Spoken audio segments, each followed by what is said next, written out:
A chromatic scale is a scale that's made entirely of half steps, and a whole tone scale is a scale that's made entirely of whole steps.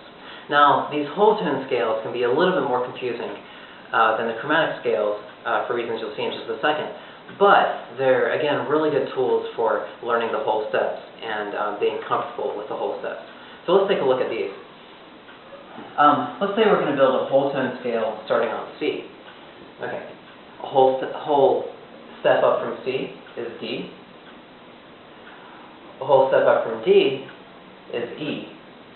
And now here's where you want to be careful, okay? Because remember, when you go a whole step up from E, you get up to F sharp, right? Okay. So all of a sudden you're jumping from the white key to a black key. Now, go a whole step up from here, and you get to G sharp. Whole step up from G sharp, you get to A sharp. And now here's where it gets confusing, okay? Because look at what a whole step up from A sharp is.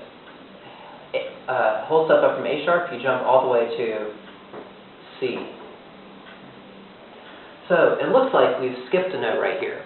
Okay, but if you look at the keyboard, then you can see that a whole step up from A sharp is actually C. Okay. So you're just going to leave that out. So that's what makes it very confusing.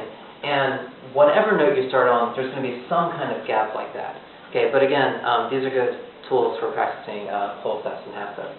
Now, for what we're doing right now, I would again encourage you to just stick with sharps or flats in a single scale.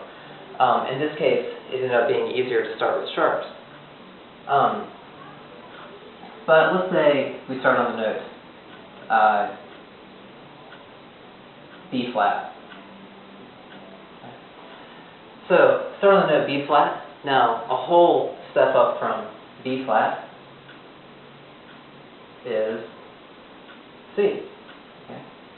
Now, a whole step up from C is D. Whole step up from D is E.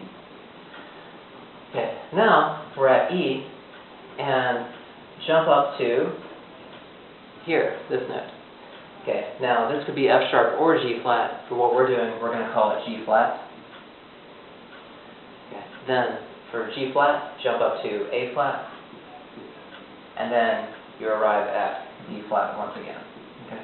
So again, it looks like we've got a little gap right there, but if you actually look in the piano, you can see that it is a scale made entirely of whole steps.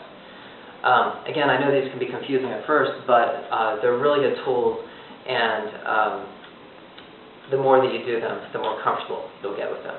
All right? So do some practice with this, and then it's going to be time for some rhythm.